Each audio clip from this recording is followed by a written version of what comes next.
para sahabat pecinta seni, dalam episode Suara Bicara kali ini saya ingin menyampaikan satu sosok penting, kontroversial barangkali. Dia adalah Bagong Kussudiardjo, seorang seniman dengan peran-perannya yang multidimensional.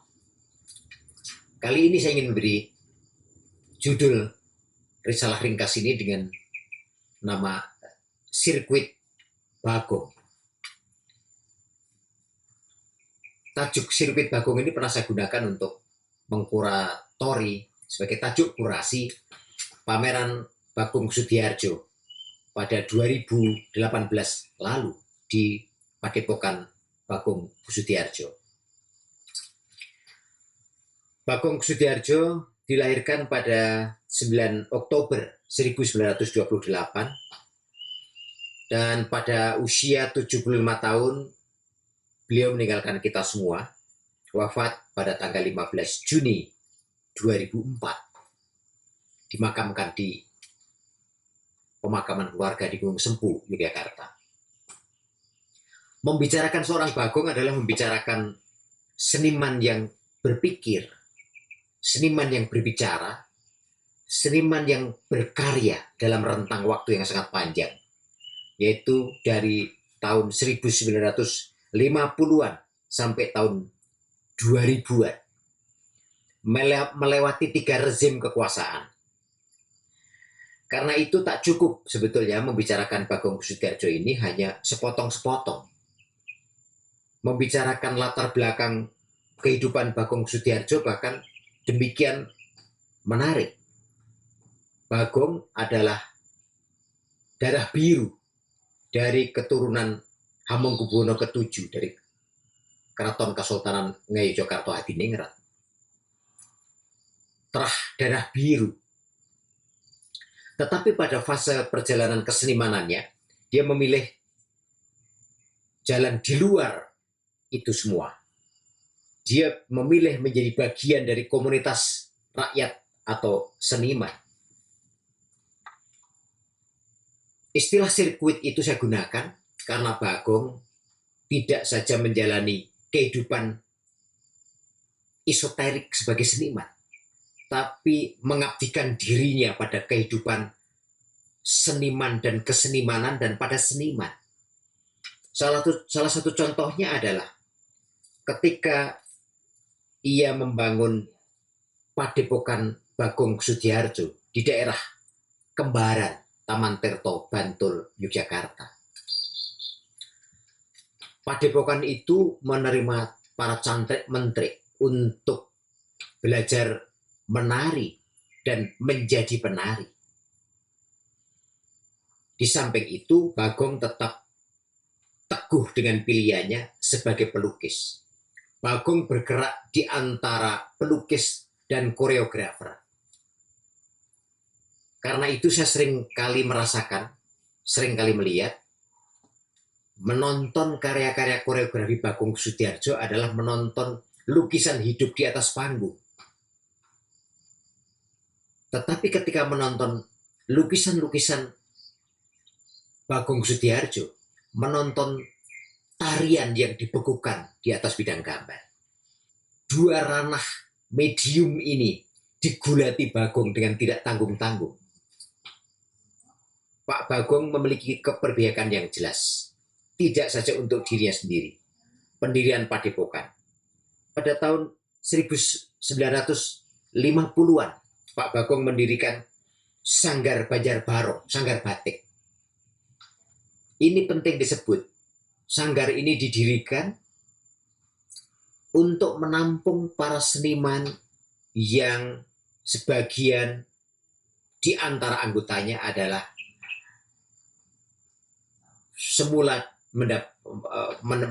mendapatkan perkara atau stigma politik pada tahun 65. Pak Bagong menampung para seniman itu, ada sebagian seniman itu menjadi anggota Banjarbarong. Lebih dari itu, Sanggar Banjarbarong mendorong penciptaan seni lukis melalui medium seni batik. Pada tahun 60-an, 70-an, seni batik seni lukis batik menjadi kontroversi sangat serius dalam percakapan seni lukis modern Indonesia. Sebagian orang menilai bahwa itu bukan lukisan, sebagian yang lain menganggap itu sebuah perluasan medium. Pak Bagong tidak mempedulikan itu dan terus mengolah kreativitas melalui medium batik. Pak Bagong juga mendirikan dan mensupport dengan sangat serius kelompok kesenian tradisional ketoprak melalui Sabta Mandala. Pak Bagong menciptakan kader-kader seniman, penari terutama melalui Padepokan Bagong Kussudiardja itu. Ruang itu dibangun pertama-tama adalah untuk kepentingan dirinya, membuat institusi agar bisa menampung banyak orang dari seluruh Nusantara, bahkan banyak cantrik-mentrik dari luar negeri. Tetapi lebih dari itu adalah itu sebuah ruang di mana semua orang bisa melakukan aktivitas mengembangkan kreativitasnya. Ibaratnya Pak Bagong membangun sirkuit, dia pakai untuk melakukan pacu keseniannya sendiri, tapi lebih dari itu adalah sirkuit itu dipakai oleh para generasi penerusnya, oleh keluarganya, oleh sejumlah anaknya untuk berpacu membangun karir kesenimannya itu. Itulah maka karena itu saya sebut sebagai sirkuit. Anda tahu, sebuah sirkuit adalah melibatkan banyak pihak. Promotor, pelatih, pemain, dan semua pihak yang terlibat dalam sirkuit. Persis apa yang terjadi pada Padepokan Bagong Kussudiardja. Sepeninggal Pak Bagong pada tahun 2004, Padepokan Bagong Kussudiardja terus bermetamorfosa. Terus dikelola dengan sangat baik, dikomandani oleh salah satu putranya, Budet Kartarjasa, juga bersama Djaduk Feryanto, dan kemudian mengembangkan diri menjadi satu ruang mengembangkan kreativitas generasi lanjut. Padepokan tidak pernah berhenti. Padepokan terus menghadapkan api kreativitas seorang Bagong Kussudiardja. Kalau tadi di depan saya menyebut Pak Bagong sosok yang kontroversial, ya, tadi saya katakan di depan, Pak Bagong adalah seniman yang berpikir, yang berkarya, dan terus mengelola banyak hal. Karena dia berpikir, dia menyampaikan banyak statement, kadang-kadang menyerempet isu-isu politik. Tapi itulah Pak Bagong. Semua dilakukan demi membangun dinamika. Pak Bagong, saya rasakan pada hari ini adalah seseorang yang mendorong terciptanya percakapan, terciptanya dialog, agar terjadi dialektika, agar semua orang terlibat dalam pikiran-pikiran. Sebuah aktivitas yang barangkali sering dihindari oleh banyak seniman, yaitu aktivitas berpikir dan berdebat. Pak Bagong menghadapi semua itu dengan menarik, dengan tegar, kadang-kadang kontroversi, tapi dihadapi dengan penuh sportivitas. Itulah saya kira penting kita membicarakan seorang Bagong Kussudiardja. Seperti apa lukisan-lukisannya? Pak Bagong, seperti tadi saya katakan, lukisan-lukisannya adalah sebuah tarian di atas bidang gambar yang mengolah banyak tema.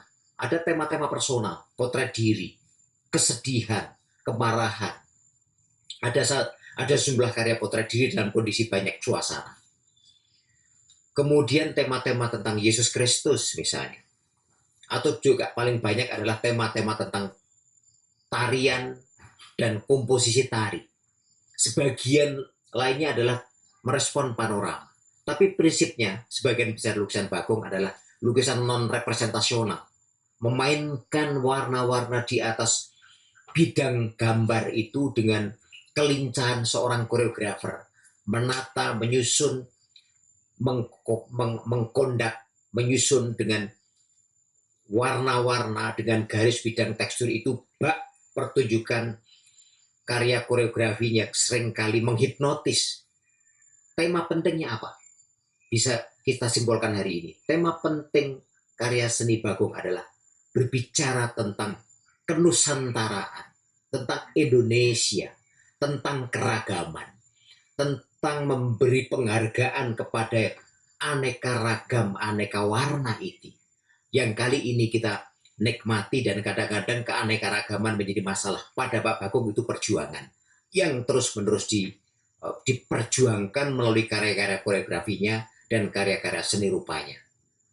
Sekali lagi, tema Nusantara, tema keindonesiaan, keragaman, multikultur, multi etnik adalah menjadi PR besar, tema besar yang terus disuarakan oleh seorang Bagong Kussudiardja.